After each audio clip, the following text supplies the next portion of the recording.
Good morning. Today I am going to explain the poem The Shed. It is written by Frank Flynn and it is there in your book Honeycomb. As it is quite clear from the title that this poem is about a shed at author's home. How did he feel about it when he was a child? What he wanted to do? Everything is described by poet in this poem. So let's begin with it. There is a shed at the bottom of our garden with a spider's web hanging across the door. The poet says that there is a shed which is at the end of our garden, and at the door of that shed there is a big spider's web which is hanging across the door. The hinges means the joints of door are rusty. Why they are rusty? Because this shed is hardly used. So its door is also not used much. That's why its joints have become rusty because of not using it. And what do these hinges do? And creak, which is sound in the wind. Now, these hinges produce a kind of creaky voice, creaky sound whenever the wind blows. And that voice, that noise is heard by the poet because, as he says, when I am in bed, I lie and listen. I'll open that door one day. Now that's a curious thing for the boy, means the author. He says that I will open that door one day.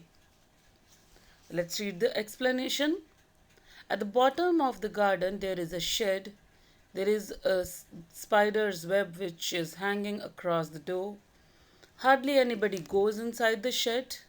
Therefore, the hinges or the door joints have become rusty and make a lot of noise whenever the wind makes them move. When the poet is peacefully lying in the bed, he sometimes hears noises from the shed. So the poet wished to be able to open the door of the shed some day.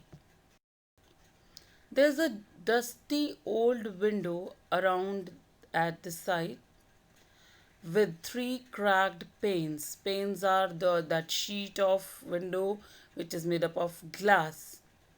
I often think there's someone staring. Staring means looking fixedly.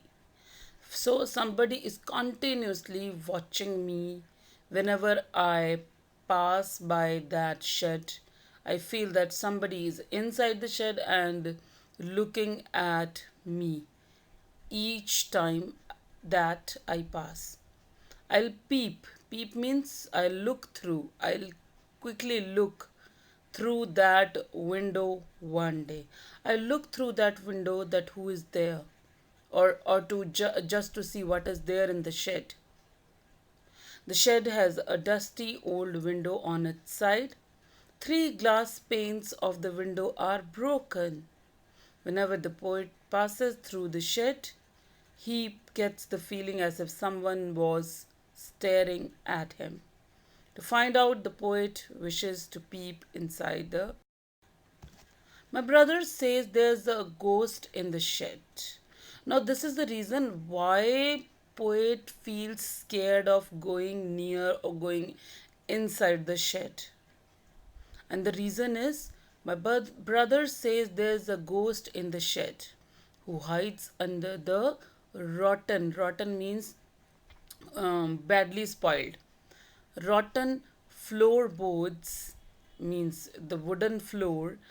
Why the poet feels scared? Because his brother says that there is a ghost in the shed who hides himself under the spoiled wooden floor of the shed.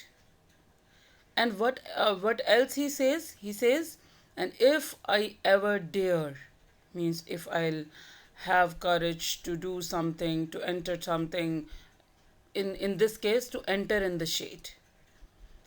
So if I enter the shed, what would that do? To set foot inside. Set foot means to enter.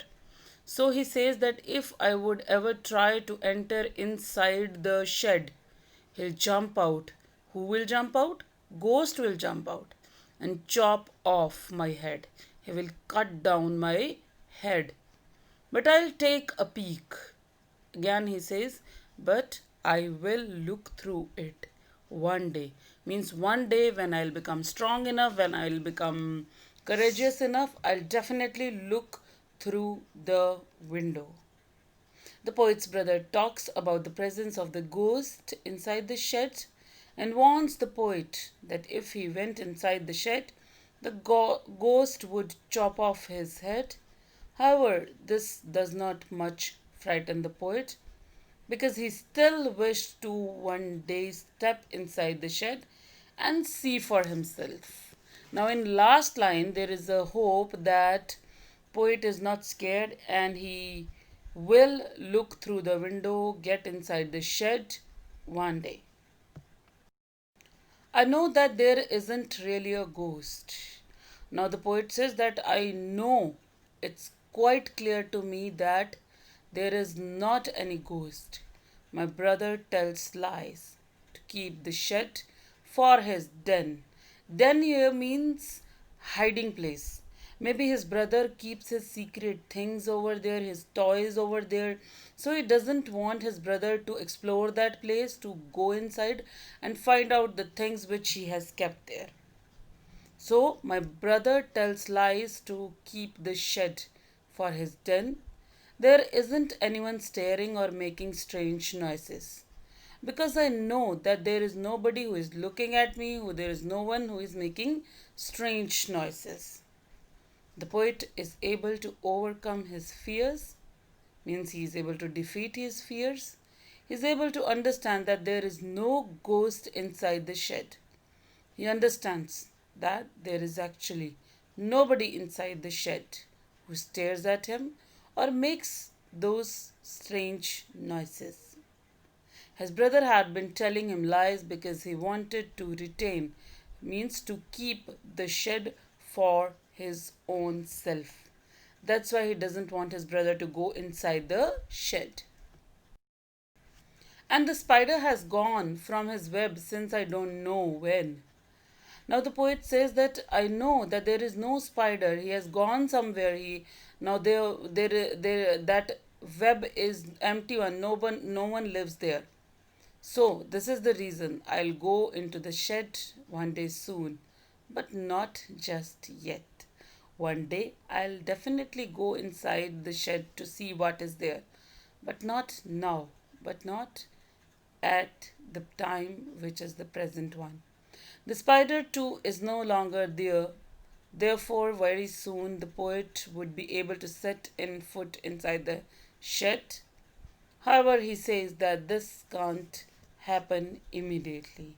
Now, last line shows that, of course, poet's brain knows that there is no ghost, but his heart, somewhere in the heart, he believes that maybe there is somebody and he feels afraid of going inside the shed.